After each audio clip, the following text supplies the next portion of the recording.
I sat at the elegant restaurant table surrounded by my husband's family and friends, their eyes burning into me with a mixture of pity and curiosity. Brad stood beside a beautiful younger woman, whose hand rested protectively over her rounded belly. He announced she was pregnant with his child. Everyone stared, waiting for me to fall apart. Instead, I smiled, stood gracefully, and said, "Congratulations, honey," placing a sealed envelope on the white tablecloth. His confident smile faltered as he reached for it. I watched the color drain from his face. The silence had started exactly 3 months before that dinner. 3 months of walking through our home like strangers. 3 months of Brad avoiding eye contact, sleeping on the far edge of our bed, leaving rooms when I entered them. We'd been married for 4 years together for 6. Our life in suburban Colorado had always seemed solid. I worked as a marketing coordinator at a mid-sized firm downtown. Brad sold real estate, did well for himself, drove a nice car. We had a 3-bedroom house with a backyard, talked vaguely about filling those extra rooms someday, but never seriously pursued it. Then one Tuesday in March, everything changed. Brad came home from work different, distant, cold. When I asked about his day, he gave one-word answers. When I tried to kiss him goodnight, he turned his cheek. When I suggested watching our favorite show together, he said he had work to catch up on. I told myself it was temporary. Everyone goes through rough patches.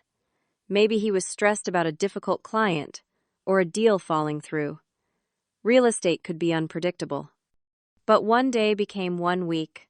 1 week became 2. The distance between us grew wider, colder, until I felt like I was living with a ghost. I tried everything I could think of. I cooked his favorite meals, pot roast with roasted vegetables the way his mother made it. He ate in silence, barely looking up from his plate. I planned date nights, made reservations at the Italian restaurant where he proposed. He canceled the morning of, claiming an emergency showing. "Brad, what's wrong?" I asked one night, my voice cracking. "Please talk to me. Whatever it is, we can work through it." He looked up from his laptop, his expression completely blank. "I'm fine, Clarissa. Just busy. Not everything is about you." The words stung like a slap. In 6 years together, he'd never spoken to me with such coldness. I confided in my best friend Jenna over coffee one Saturday. She listened as I poured out my fears, my confusion, my growing panic that I was losing my husband and didn't know why. "Have you considered marriage counseling?" Jenna asked, gently reaching across the table to squeeze my hand. I nodded. "I've researched therapists, found 3 who specialize in couples work. I even made an appointment with one for next Thursday." And Brad agreed to go. My silence was answer enough. "Clarissa," Jenna's voice was firm, "you can't save a marriage alone. He has to want to fix this too." But I kept trying. I brought up the counseling appointment that night. Brad was in his home office door, half closed, typing furiously on his computer. "Brad, can we talk?" "Kind of busy, Clarissa." "It's important." I made an appointment with a marriage counselor, next Thursday at 6. "I really think we need this." He stopped typing, turned slowly in his chair. "A marriage counselor? You think we need therapy?" Hope flickered in my chest. At least he was engaging. "I think we need help communicating. We've been distant and I miss you. I miss us." "I'm not going to therapy." His voice was flat, final. "But why? If something's wrong, we should work on it together." "Nothing's wrong that therapy can fix, Clarissa. Just drop it." He turned back to his computer, dismissing me. I stood there for a long moment, tears burning behind my eyes, before walking away. That night after Brad fell asleep, I did something I'd never done before. Something that made me feel sick with guilt even as I did it. I picked up his phone from the nightstand, my hands trembling. I knew his passcode. It was our anniversary. I typed it in, expecting to find evidence of another woman, proof that would at least explain this nightmare. But there was nothing. His text messages were mundane. Work conversations. messages to his brother about a basketball game. His email was clean. His photos showed nothing suspicious. Either he was innocent or he'd deleted everything. I set the phone back down, feeling worse than before. Now I was not only losing my husband, but losing myself in the process, becoming someone who snooped and suspected. The isolation was crushing. I couldn't eat. Food tasted like ash. I lost 12 pounds over those 3 months. My clothes hung loose. My mother noticed during our Sunday brunch at her place in early June. "Sweetheart, are you feeling okay?" Patricia studied my face with a mother's knowing eyes. "You look exhausted." "Just busy at work, Mom. We're launching a new campaign." She didn't believe me. I could see it in the way her lips pressed together, the concern etched in the lines around her eyes. But she didn't push, and I was grateful. I wasn't ready to admit out loud that my marriage was crumbling. The weeks crawled by. Brad worked later and later. Some nights he didn't come home until after midnight. He'd slip into bed smelling like cologne and mint, and I'd pretend to be asleep, tears sliding silently into my pillow. I felt utterly alone, trapped in a marriage that had become a prison of silence and rejection. Then, exactly 3 months into this nightmare, everything shattered completely. It was a Wednesday evening in late June. I'd come home early, determined to try one more time. I'd stopped at the grocery store, bought ingredients for Brad's favorite dinner: grilled salmon with lemon butter sauce, asparagus, wild rice. I'd even picked up a bottle of the red wine he loved. I set the table carefully, lit candles, put on soft music. When Brad walked through the door at 7:30, I was pulling the salmon from the oven. "Hey," I said, trying to sound casual, normal. Perfect timing. "Dinner's ready." Brad stood in the doorway between the kitchen and living room, his briefcase still in his hand. He looked at the set table, at the candles, at me, wearing the blue dress he used to say, brought out my eyes. His face hardened with something that looked like disgust. "We need to talk," he said. My heart leaped with desperate hope. Finally. Finally, he was going to tell me what was wrong so we could fix it. "Okay," I said softly. "Let's sit down. I made your favorite." "I'm not hungry." He set his briefcase down with a heavy thud. "I can't keep pretending anymore, Clarissa." I turned off the stove, moved toward the table on shaking legs. "Pretending what, Brad? You're scaring me. Just tell me what's going on." He stayed standing, looking down at me with cold eyes. "I've been to specialists. I know the truth about you." Confusion swirled through my mind. "Specialists? What are you talking about?" "Medical specialists." His voice was hard, cruel. "I had them look into your medical history. I know what you've been hiding from me." "Hiding, Brad? I haven't been hiding anything." "I don't understand what you're saying." "Don't lie to me." His voice exploded through the kitchen, making me flinch. "I know, Clarissa. I know the truth." "What truth?" My voice came out as barely a whisper. He leaned forward, his hands gripping the back of a chair so hard his knuckles went white. "You're barren. Your body is broken. You can never give me children. You can never be a mother. And I can't waste my life with someone who's defective." The words hit me like physical blows. I couldn't breathe, couldn't process what I was hearing. "That's not true," I stammered. "Brad, we've never even tried to have children. We've never been tested. How could you possibly know that?" "I had your medical records checked. Don't stand there and lie to me." "What medical records? I haven't had any fertility testing done." "This doesn't make sense." "Enough." He grabbed his keys from the counter. "I'm done with this conversation. I'm done pretending I can build a future with someone who can't give me what I need." "Brad, please." I stood reaching for him. "Where is this coming from? Why are you saying these horrible things?" He jerked away from my touch like I'd burned him. "Don't touch me." Then he walked out. just left me standing there in our kitchen with the carefully prepared dinner growing, cold candles burning down, soft music still playing like a mockery of the romantic evening I'd imagined. I heard his car start, heard him drive away, and then I collapsed onto the kitchen floor and sobbed until there was nothing left inside me but hollow emptiness. Barren. Broken. Defective. The words echoed through my mind like poison. I had no idea what medical records he could have accessed, or how or why he believed something so completely untrue. But in that moment, shaking on the cold tile floor, I believed him. I believed I was everything he said I was. Broken. Worthless. Unable to give him the family he deserved. I called out sick from work the next 2 days. Couldn't get out of bed. Couldn't stop crying. The house felt enormous and empty without him.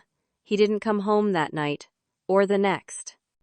My phone stayed silent except for my mother's calls, which I ignored. On the second day, Jenna showed up. She had a spare key, had always had one for emergencies. This qualified. She found me still in bed, unwashed eyes swollen nearly shut from crying. "Oh, Clarissa." She sat on the edge of the bed, pulled me into her arms. What happened? Through broken sobs, I told her everything. Every cruel word Brad had said. Jenna's face transformed from concern to fury. "That's insane. He can't possibly know that. You've never had fertility issues. This is gaslighting, Clarissa. This is abuse." But I was too deep in my despair to hear her. Some part of me, the part Brad had successfully poisoned, believed I truly was defective. My mother refused to accept my excuses after the third day. She showed up at the house with Jenna, the two of them forming a united front of determination and love. "You're going to tell me what's happening," Patricia said, her voice leaving no room for argument. "Right now." So I did. I told her everything, watching her face cycle through shock, horror, and white-hot rage. That son of a... She caught herself, took a deep breath. "Clarissa, listen to me very carefully. Brad is lying. I don't know why, but he's lying, and you're going to prove it." "Mom," he said he had my medical records checked. "That's impossible without your consent, and illegal."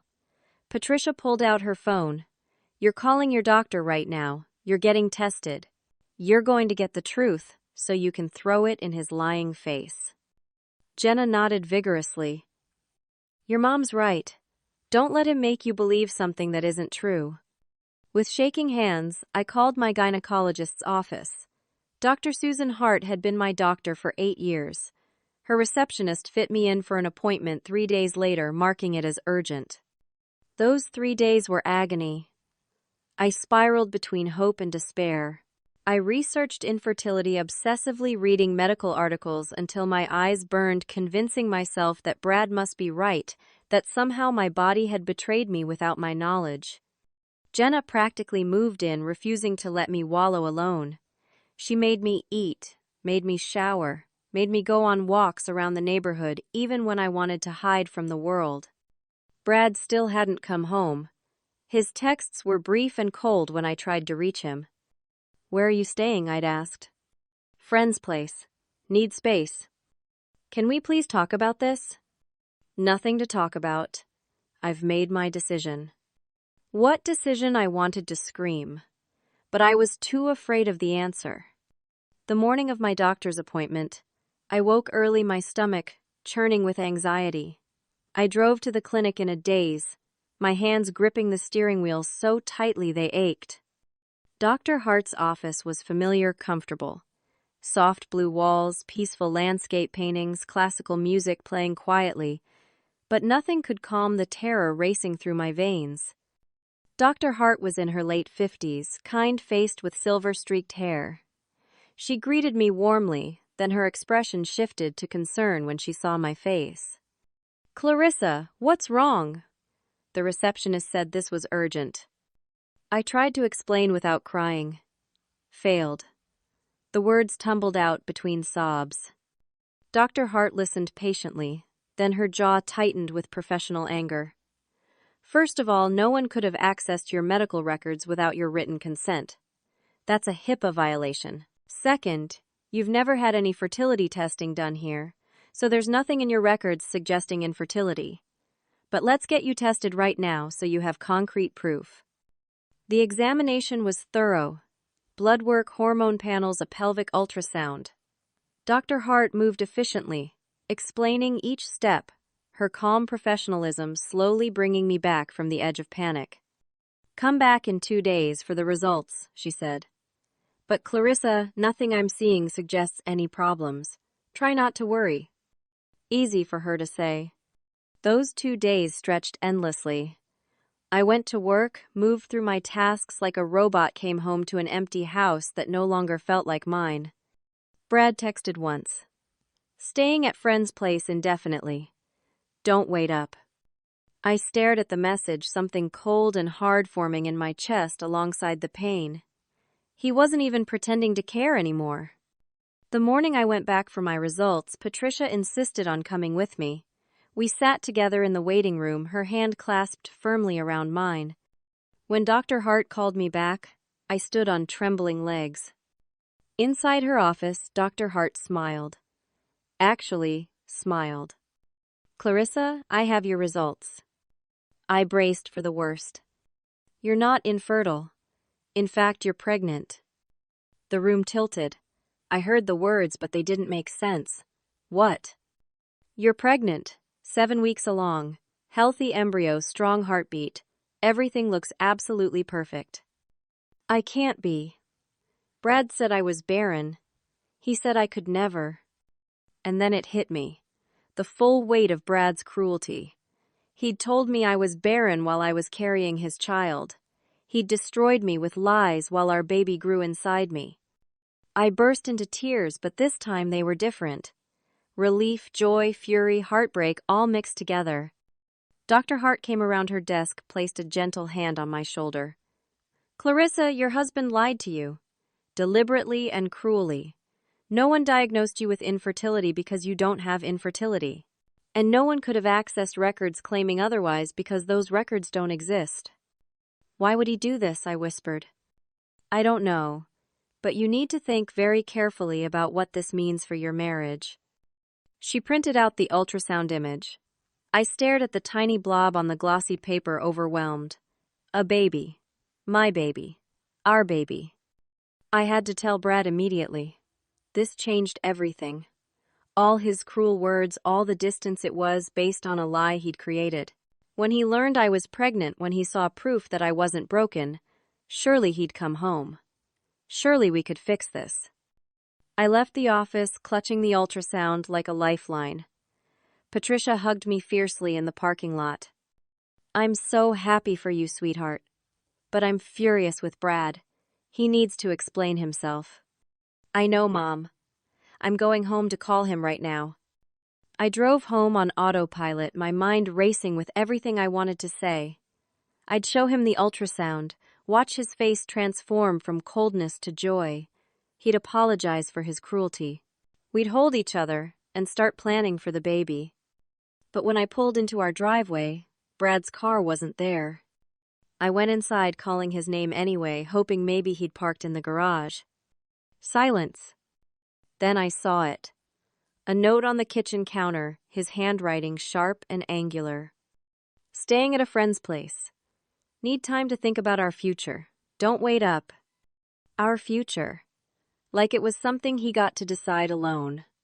My hands shook as I pulled out my phone, typed a text with fumbling fingers. "Please come home. I have important news. It's about what you said. You were wrong." I hit send. Watched the screen. Waiting. An hour passed. Then 2. Finally, my phone buzzed. "Nothing to discuss. I've made my decision." I stared at those words. Cold, final, dismissive. I tried calling. It went straight to voicemail. That night, I lay alone in our bed, one hand pressed against my still flat stomach, the ultrasound photo on the pillow beside me where Brad should have been. I cried until exhaustion finally dragged me under. But somewhere in the darkness, something else stirred inside me. Something harder than grief.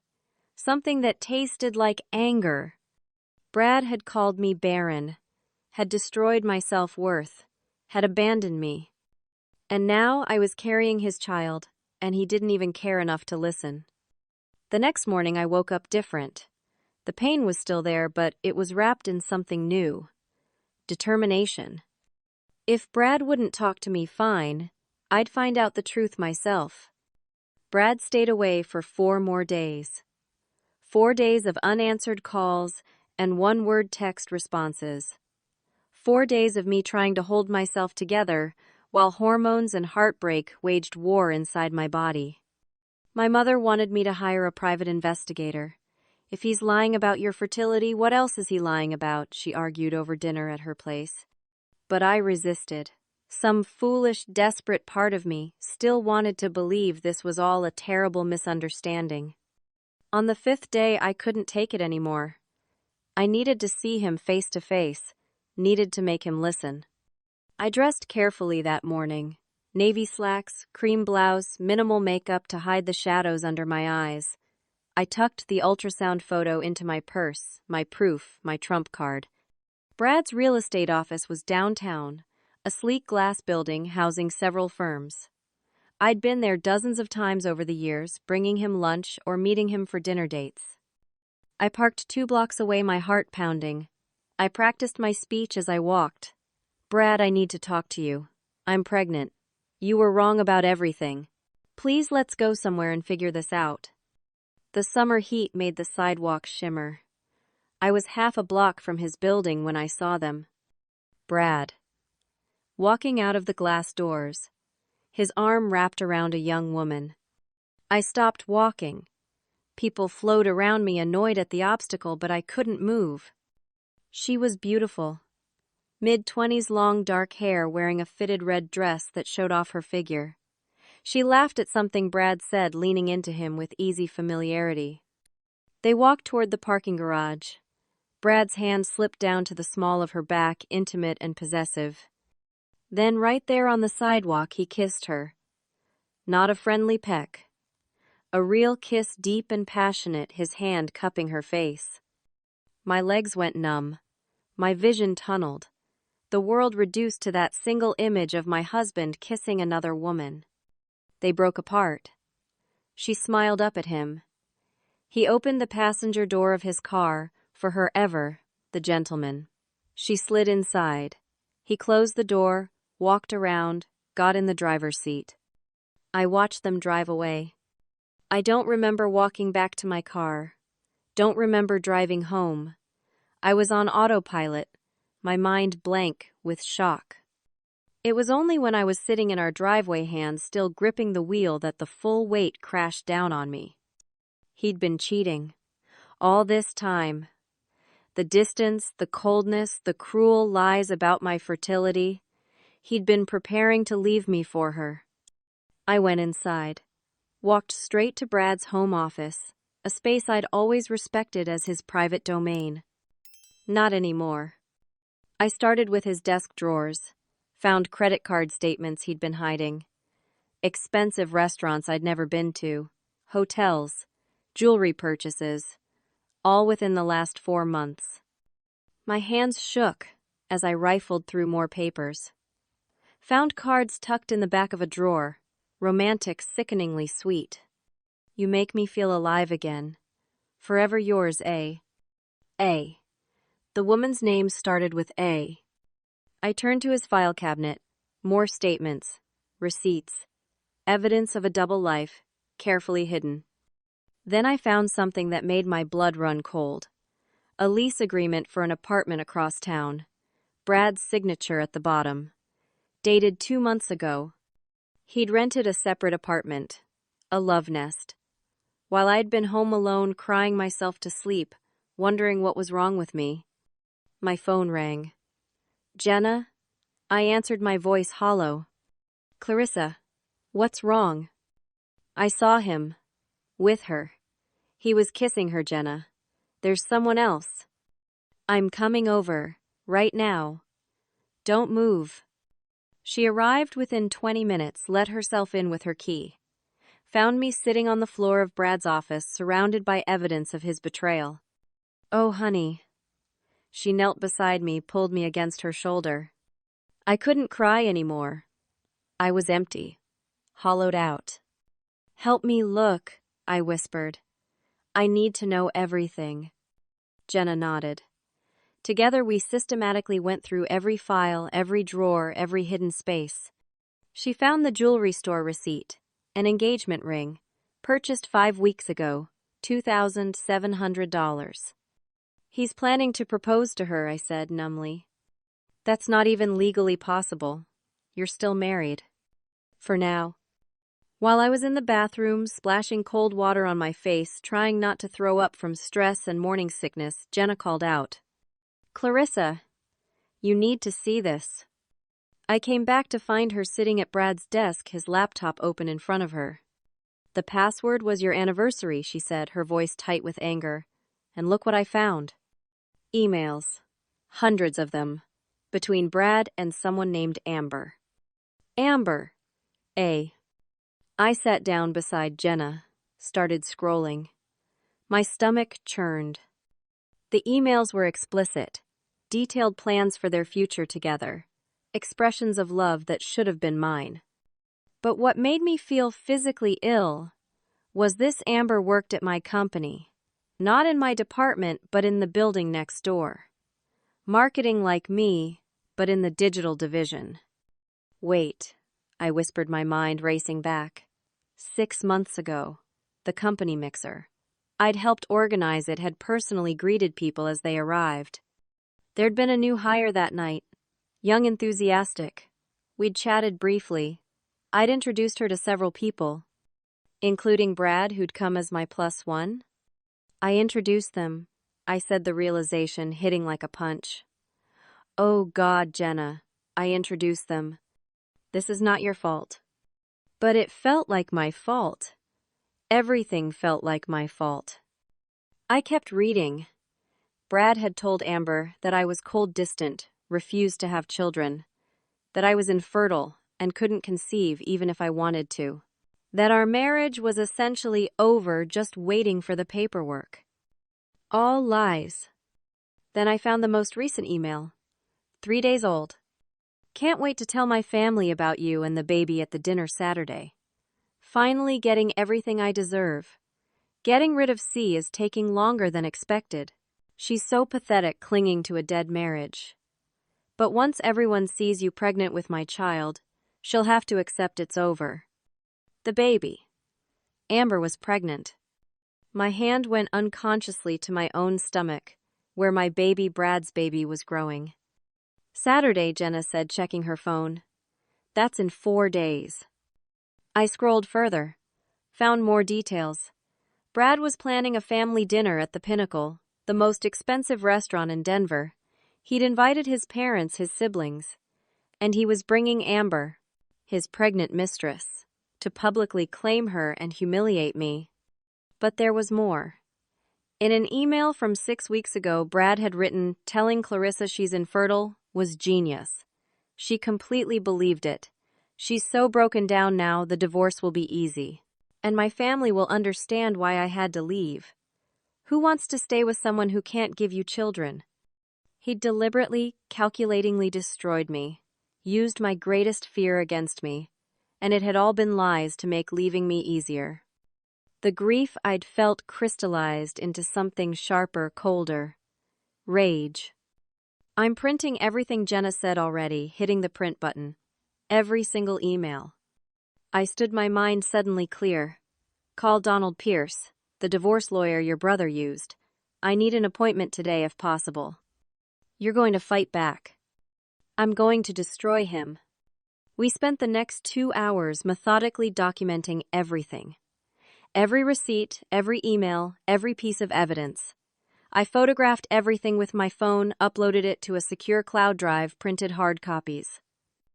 By the time we finished, I had a complete picture of Brad's betrayal. The affair had started 6 months ago at that company mixer. He'd pursued Amber deliberately, rented an apartment, spent our money on her, lied to everyone. And now she was pregnant, and he was planning to parade her in front of his family while painting me as the villain.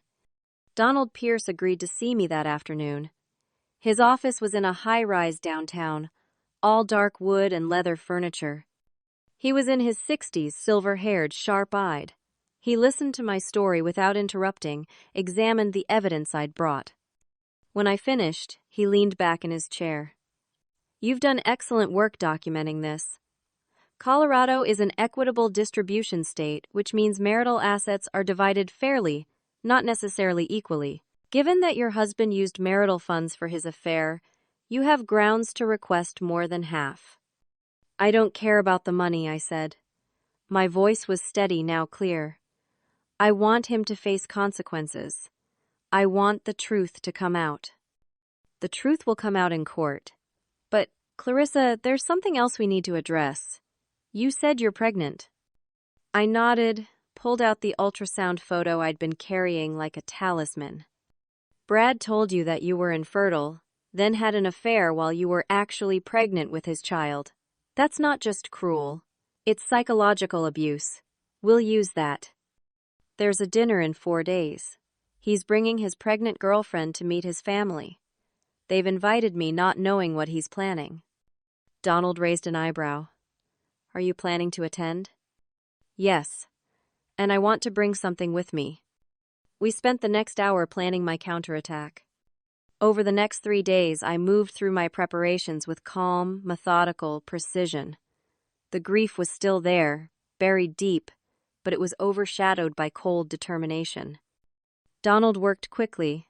We filed divorce papers citing adultery.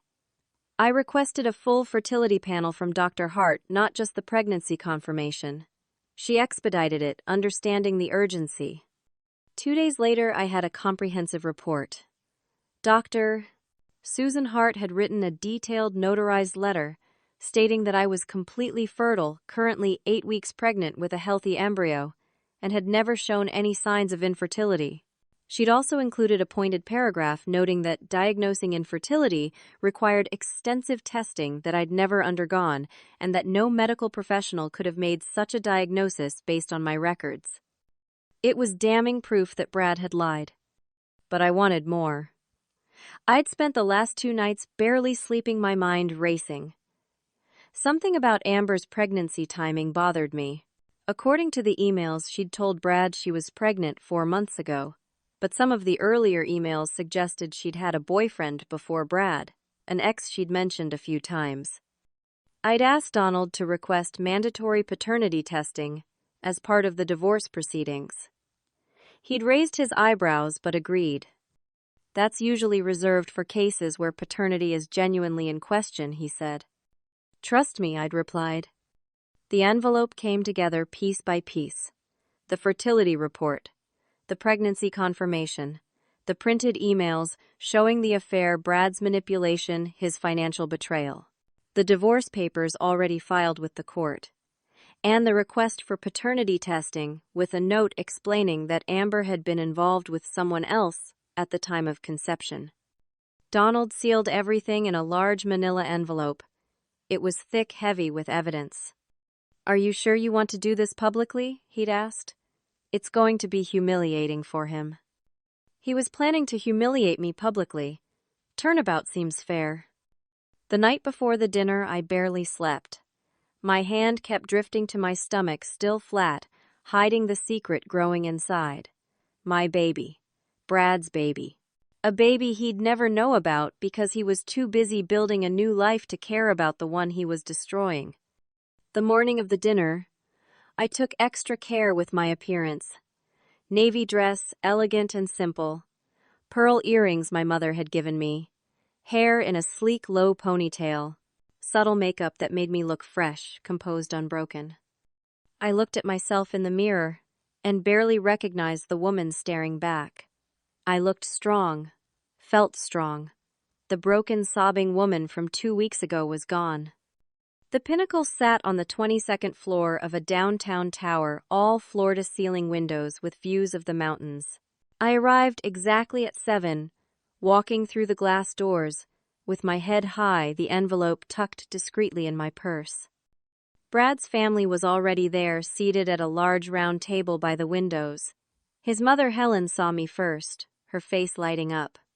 "Clarissa, oh honey, we've missed you." She stood pulling me into a warm hug. "Brad said you've both been so busy, but it's been too long." Brad's father Roger shook my hand, smiling. His brother Travis and sister Lauren greeted me warmly. They had no idea what was about to happen. "Where's Brad?" I asked, keeping my voice light.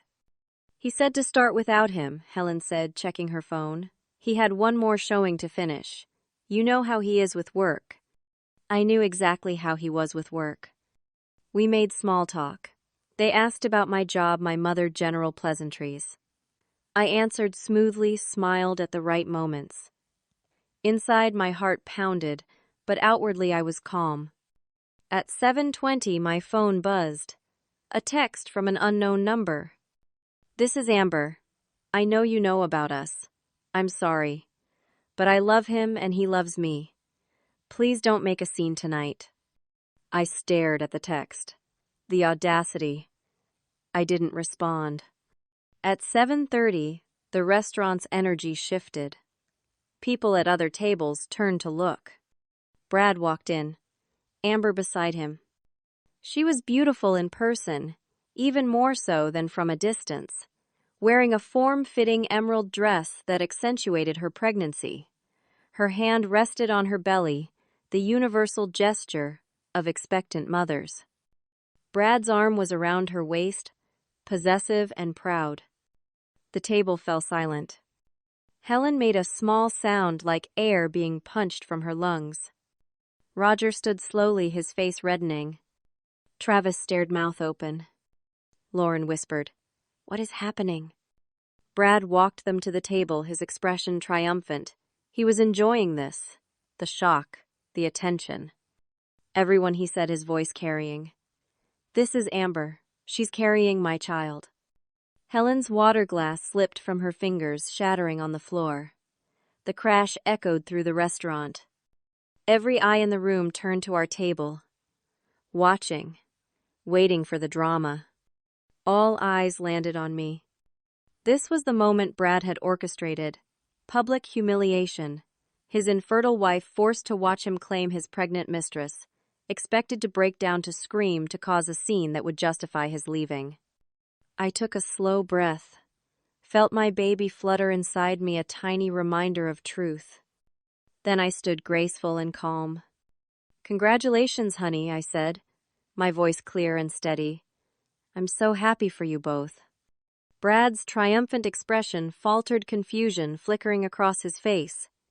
I picked up my purse, withdrew the envelope, walked around the table with deliberate slowness.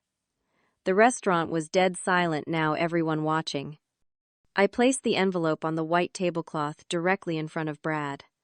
"A little surprise for you," I said sweetly. "Open it." Brad stared at the envelope, then at me. I saw the calculation in his eyes. He thought I was conceding defeat. Probably thought these were divorce papers I was signing quietly to avoid a fight. He picked up the envelope, that confident smirk returning. Amber watched nervously, her hand tightening on her belly. Brad opened the envelope, pulled out the papers, started reading. I watched his face transform, first confusion, then shock, then pure white fear as blood drained from his cheeks. His hands started shaking. The papers rustled.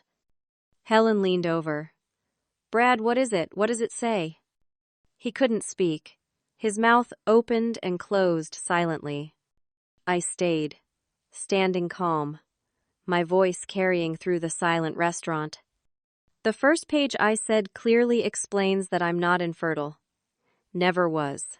That was a lie Brad told me 3 weeks ago. A calculated lie to break me down before leaving." Helen snatched the papers from Brad's frozen hands. "The second page," I continued, "confirms that I'm 9 weeks pregnant with Brad's child. I found out the day after he told me I was barren." Roger's face went from red to purple. "Pages 3 through 18 show emails between Brad and Amber detailing their 6-month affair, including Brad's explicit plans to humiliate me publicly tonight. Travis stood his chair, scraping loudly. The financial records on pages 19 through 24 show that Brad spent over $37,000 of our joint savings on hotels, jewelry, and a secret apartment for his affair. Lauren covered her mouth, tears streaming down her face. And the final pages are divorce papers already filed with the court citing adultery, along with a request for mandatory paternity testing for Amber's baby, as evidence suggests she was involved with someone else at the time of conception. Amber gasped, her face going white. "Brad, you told me you'd keep that private. You promised." The table erupted into chaos. Helen was reading the papers, her face contorted with rage and betrayal. Roger started shouting at Brad, his voice shaking. Travis moved around the table toward Brad, his expression dangerous. Lauren was crying openly. Amber was backing away, her hand pressed to her stomach, looking between Brad and me with growing horror. Brad finally found his voice. "Clarissa, wait. Let me explain." "Explain what?" My voice was ice. "How you systematically destroyed my self-worth with lies so you could justify abandoning me. How you stole from our marriage to fund an affair. How you planned this dinner specifically to humiliate me in front of your family." "It's not like that." "It's exactly like that. It's all there in your own words, Brad. Your emails, your plan." He looked around wildly, seeing his carefully constructed narrative crumbling. The entire restaurant was watching now, dozens of witnesses to his public destruction. I picked up my purse, looked at Helen. "I'm sorry you had to find out this way. I'll be in touch." Then I looked at Brad one last time. "You called me Barren. You said I could never be a mother. You made me believe I was broken." I placed my hand over my stomach. "But I'm carrying your child. And you lost us both because of your own cruelty." I turned and walked toward the exit, every eye following me.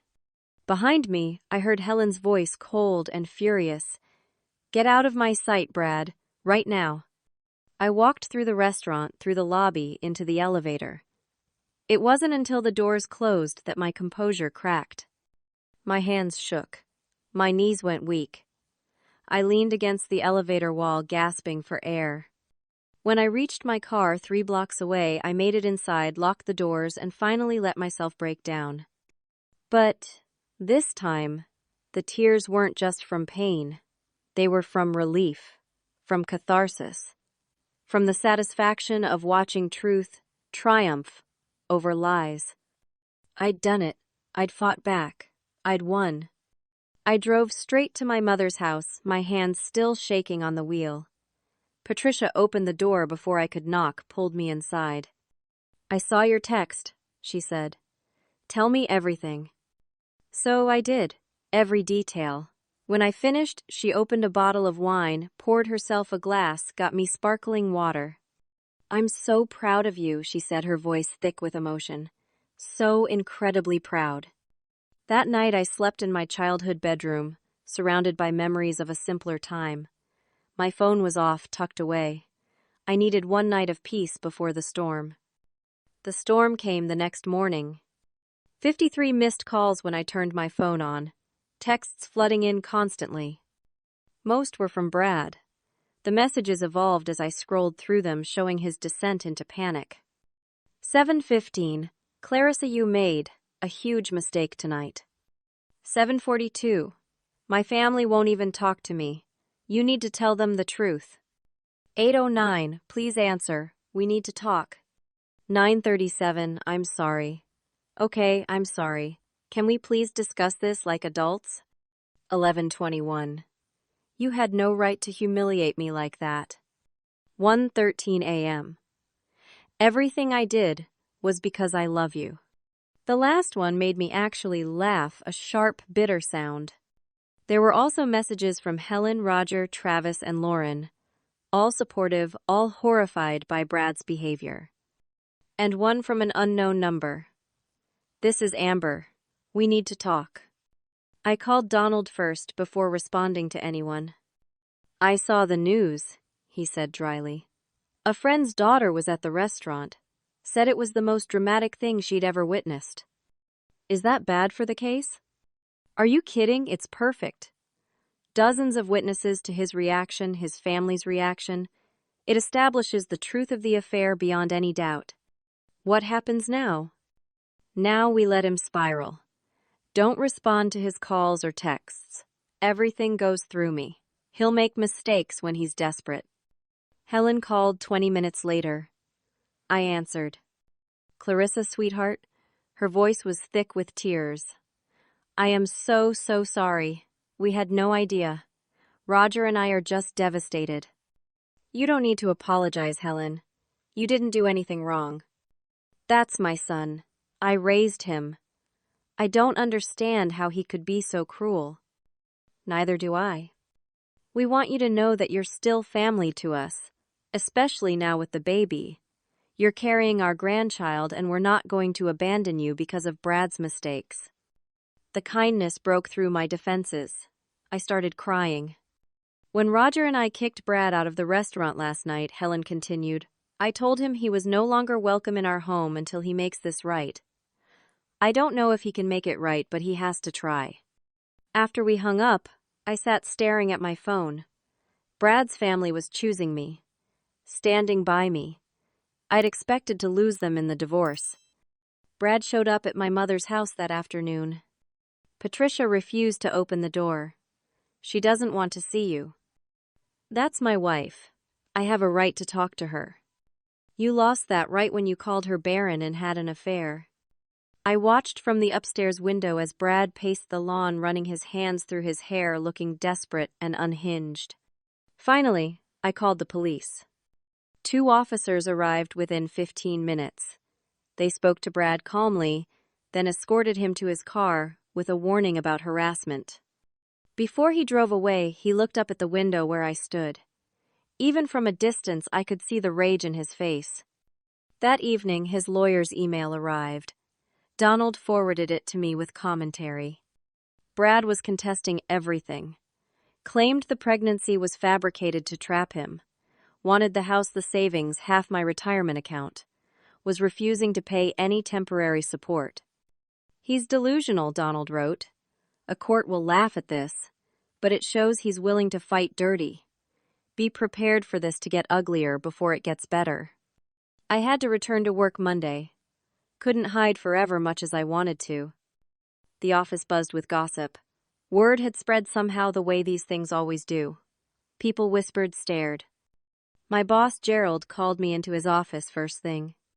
Clarissa, are you okay? I've been better. I heard what happened. Amber's resignation was on my desk this morning, effective immediately. I blinked. She quit. Left a very brief note. Said she needed to handle personal matters. I won't pry into your private life, but if you need time off, it's yours. Actually, I'd rather work. Staying busy helps. He nodded. If anyone gives you trouble, come directly to me.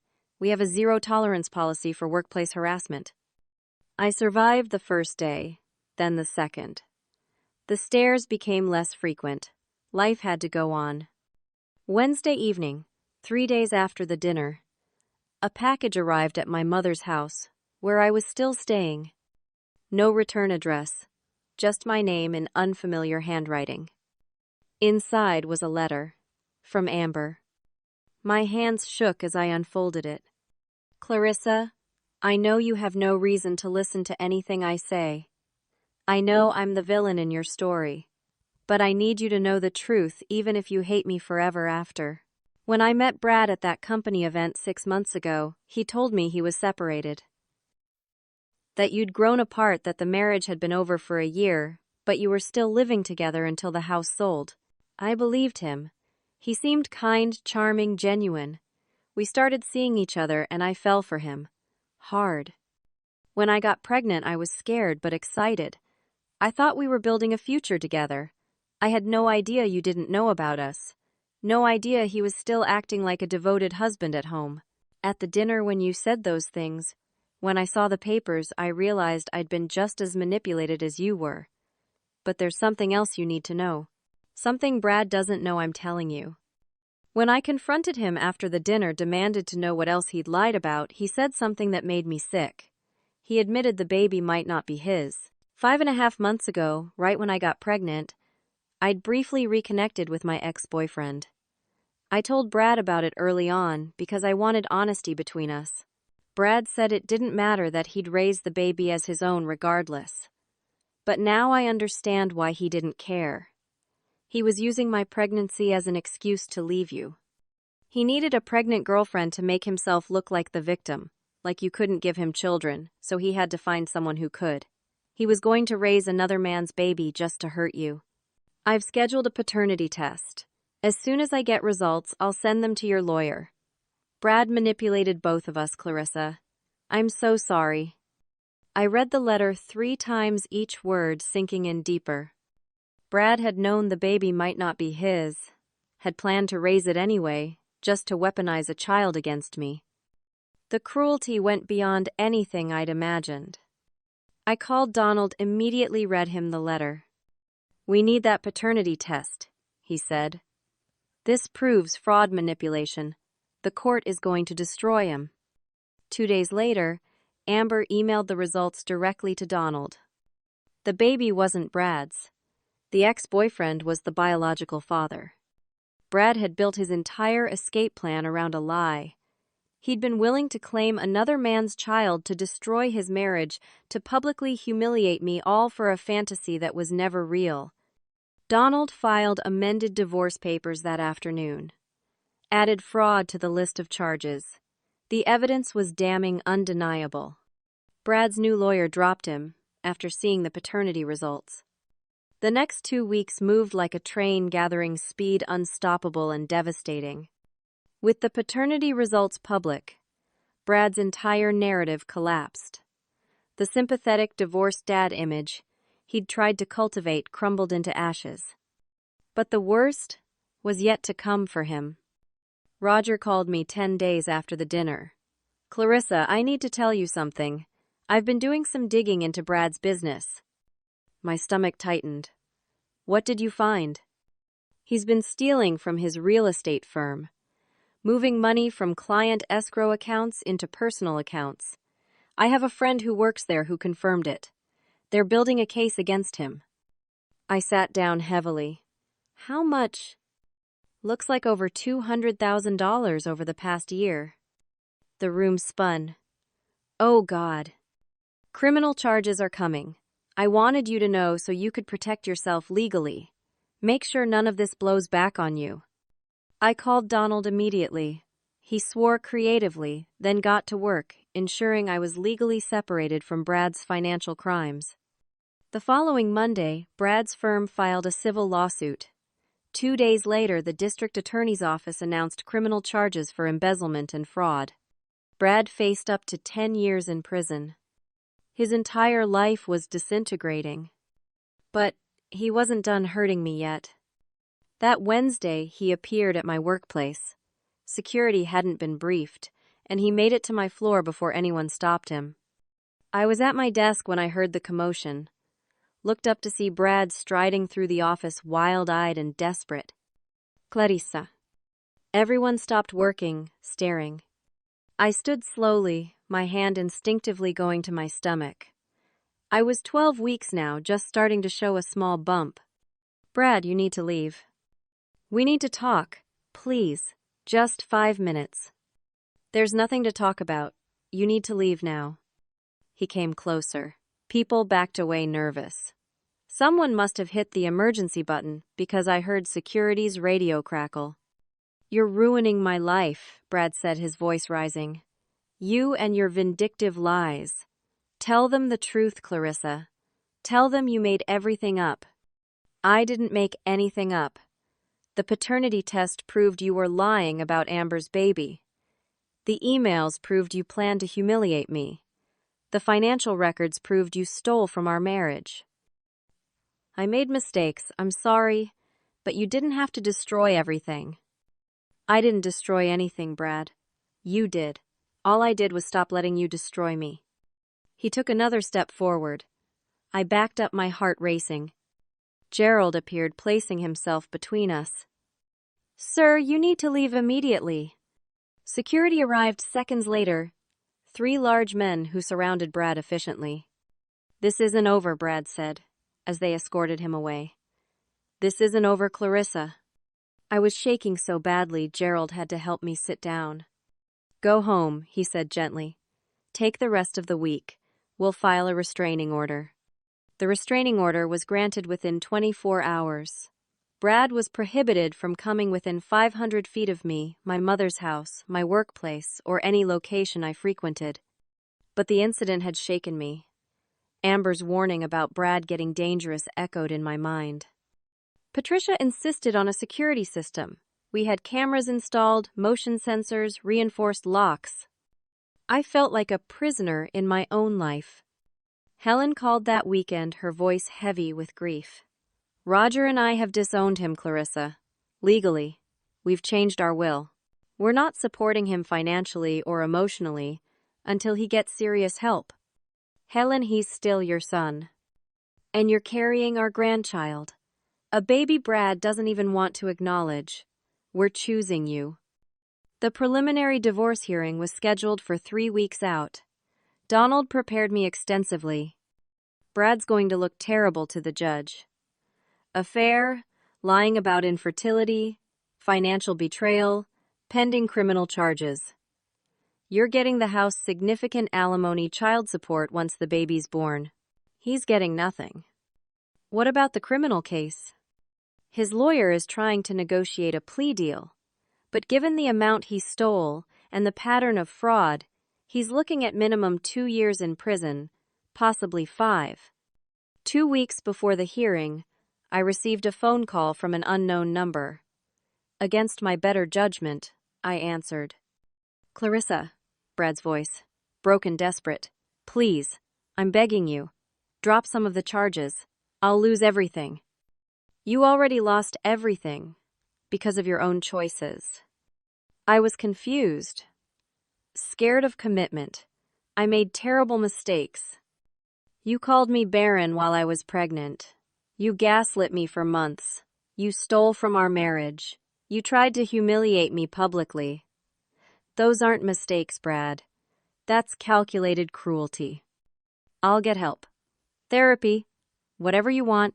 Just please call off the lawyers. Tell the DA you don't want to press charges." "I'm not pressing charges. Your employer is. Because you stole from them. They'll drop it if you drop the civil suit." "No. You need to face consequences for what you've done." "Clarissa, I'm going to prison. I've lost my license, my job, my family.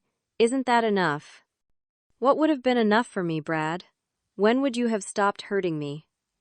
When I believed I was so broken and worthless that I couldn't go on. When I signed away everything in a divorce just to escape, you wanted to destroy me. Completely. I'm just making sure you can't destroy anyone else." He was crying. Actually crying. "I love you. I never stopped loving you. You don't know what love is." I hung up, blocked the number. That night I dreamed about the dinner. But in the dream, when I placed the envelope on the table, it was empty.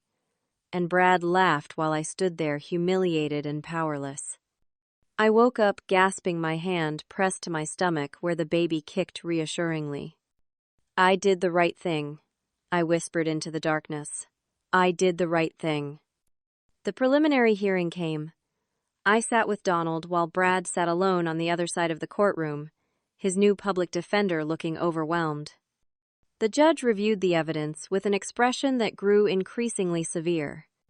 "Mr. Bradford, I'm frankly appalled by your conduct," she said. "I'm granting Mrs. Bradford's requests in full. The house, 60% of all marital assets, full custody of the unborn child once born, and 5 years of alimony. You're also responsible for all court costs and her attorney fees." Brad's face crumpled. "Furthermore, I'm issuing a permanent restraining order. You are not to contact Mrs. Bradford for any reason. All communication must go through attorneys." As we left the courthouse, Donald squeezed my shoulder. That's phase 1 complete. The criminal trial is next, but that's not your fight. You're done, Clarissa. You won. I stood on the courthouse steps, feeling the late autumn sun on my face. My hand rested on my belly, now obviously pregnant at 16 weeks. I had won. But it didn't feel like triumph. It felt like survival. 3 months later, the Denver winter painted everything in white and silver. I stood in the nursery of my house, our house, mine alone, now running my hand over the soft yellow walls. The divorce had been finalized 6 weeks ago. Brad had pleaded guilty to embezzlement, to avoid trial, and received 2 years in prison, followed by 3 years probation. He'd have to repay every dollar he'd stolen. I hadn't seen him since the courthouse. Hadn't spoken to him. He existed in my past now, a painful chapter that was closed. My belly was huge at 28 weeks. The baby kicked constantly strong and active. A girl. Hope Patricia, I'd decided. Hope for what sustained me through the darkness, Patricia for my mother who'd been my rock. The nursery had come together beautifully. Lauren and Patricia had helped me paint, assemble furniture, organize tiny clothes in drawers. The room glowed with warmth and possibility. Helen had thrown me a baby shower 2 weeks ago, combining both families, my work friends and Jenna. The house had been full of laughter, love, support. Gerald had even come bringing an expensive stroller and a warm smile. Amber had sent a gift too, a handmade baby blanket with a card. I'm so sorry for everything. Wishing you and your daughter all the happiness in the world. I'd kept the blanket. Not for Amber, but because it was beautiful, and my daughter deserved beautiful things. The therapy had helped immensely. Dr. Monica Chen met with me twice a week, helping me process the trauma, rebuild my sense of self. What Brad did was emotional abuse, she'd explained in one of our early sessions. Gaslighting, manipulation, deliberate cruelty designed to break down your self-worth. You weren't crazy. You weren't broken. You were being psychologically tortured. Hearing someone name it validated had been healing in ways I couldn't fully express. I'd learned that I was strong, stronger than I'd ever known, that I could endure unimaginable pain and come out the other side whole. Work had become a refuge. Gerald had promoted me to senior marketing coordinator with a significant raise. I'd thrown myself into projects I loved, finding fulfillment in success that was entirely mine. My mother visited almost daily, helping prepare for the baby, just being present. Our relationship had deepened through this crisis. For Patricia's birthday last month, I'd given her something special. A gold locket with the baby's ultrasound photo inside. On the back, I'd had it engraved, "To the strongest woman I know. Thank you for teaching me how to stand up. Love, Clarissa." She'd opened it at breakfast, gone pale, tears streaming down her face. When Brad said those things about you, she'd whispered, "I wanted to protect you so badly, but watching you protect yourself, watching you fight back, I've never been more proud." Then she'd told me something I'd never known. She'd stayed in a difficult marriage to my father for years before finally divorcing when I was 10. She'd always regretted not standing up sooner, not fighting back. "You did what I couldn't," she'd said. "You saved yourself."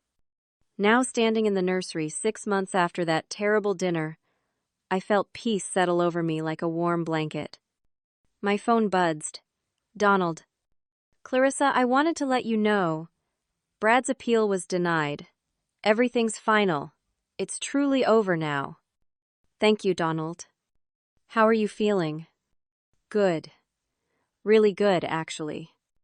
After we hung up, I sat in the rocking chair Lauren had refinished for me, placed my hands on my belly, felt hope kick vigorously. I thought about everything that had happened.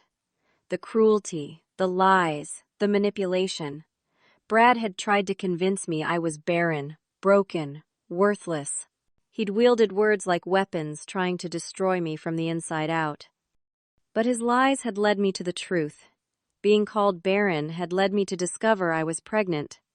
His attempt to humiliate me publicly had exposed his own lies. His cruelty had revealed his true nature to everyone who mattered. I'd learned that the cruelest lies often come from those closest to us. But I'd also learned that truth is more powerful than deception. That strength isn't about never being hurt, but about how you respond when someone tries to break you. I'd learned that family isn't always blood. Helen, Roger, Travis, and Lauren had chosen me. They'd stood by me when their own son had betrayed me.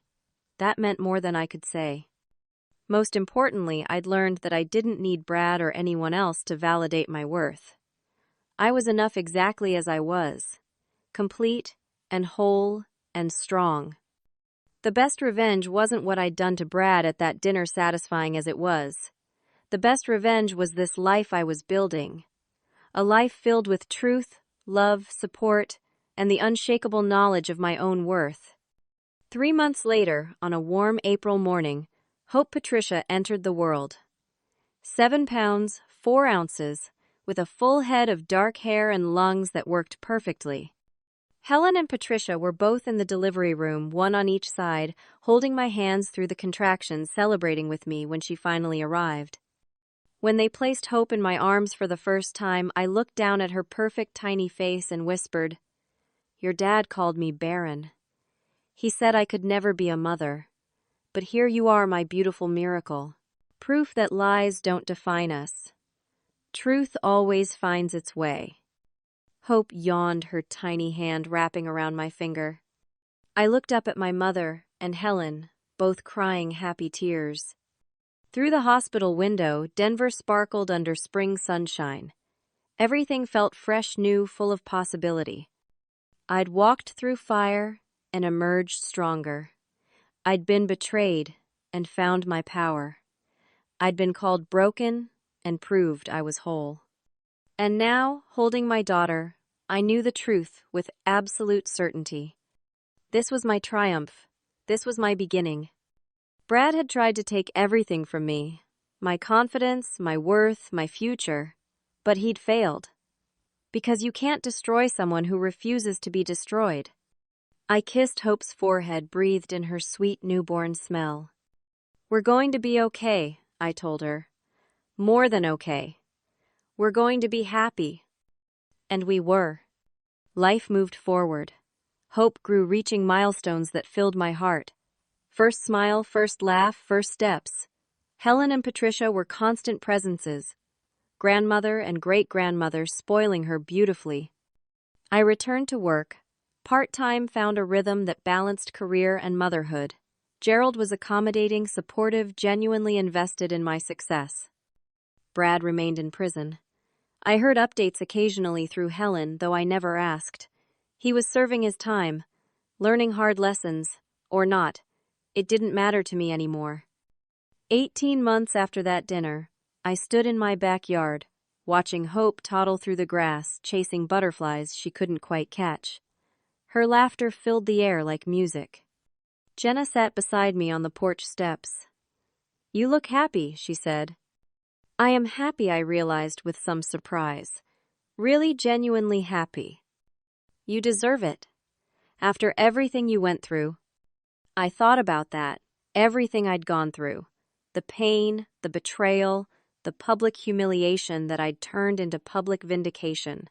The months of legal battles and emotional recovery. It had nearly broken me, but it hadn't. Because I was stronger than Brad ever gave me credit for. Stronger than even I had known. "Can I ask you something?" Jenna said. "Do you ever regret how you handled it, the public scene at the dinner?" I considered the question seriously. No. Brad planned to humiliate me in front of everyone he cared about. He wanted me to fall apart so he could point to me and say, "See, she's unstable. Our marriage was already dead." Instead, I took control of the narrative. I revealed the truth before he could spin more lies. Would I do it again exactly the same way? Probably not. But I don't regret standing up for myself. Hope fell down, laughed, got back up, resilient like her mother. What would you tell someone going through something similar? Jenna asked. I'd tell them that being called broken doesn't make you broken, that other people's lies about you don't define your truth, that fighting back doesn't make you vindictive, it makes you strong, and that sometimes the best thing you can do for yourself is refuse to accept someone else's narrative about who you are. The sun was setting, painting the sky in shades of gold and pink. Hope ran back to me, arms outstretched, and I scooped her up, holding her close. This was my life now. Not perfect, but mine. Built on truth and resilience, and the knowledge that I could survive anything. Brad had called me Barren, trying to plant the idea that I was less than incomplete, not enough. But looking at my daughter, at my life, at everything I'd built from the ashes of that marriage, I knew the truth. I was more than enough. I always had been. And that realization, hard-won and battle-tested, was worth more than any revenge could ever be. Have you ever had to stand up for yourself against someone who tried to make you believe lies about who you are? I'd love to hear your thoughts in the comments below. How do you find the strength to fight back when someone you trusted betrays you? Your stories might help someone else who's going through something similar. If this story resonated with you, please hit the like button. And don't forget to subscribe to the channel for more true stories about finding strength in the hardest moments. Share this with anyone who might need to hear that they're stronger than they think. Thank you so much for listening to my story. Remember, other people's lies about you don't define your truth. You are enough exactly as you are. Stay strong, stay true to yourself, and never let anyone convince you that you're less than you are.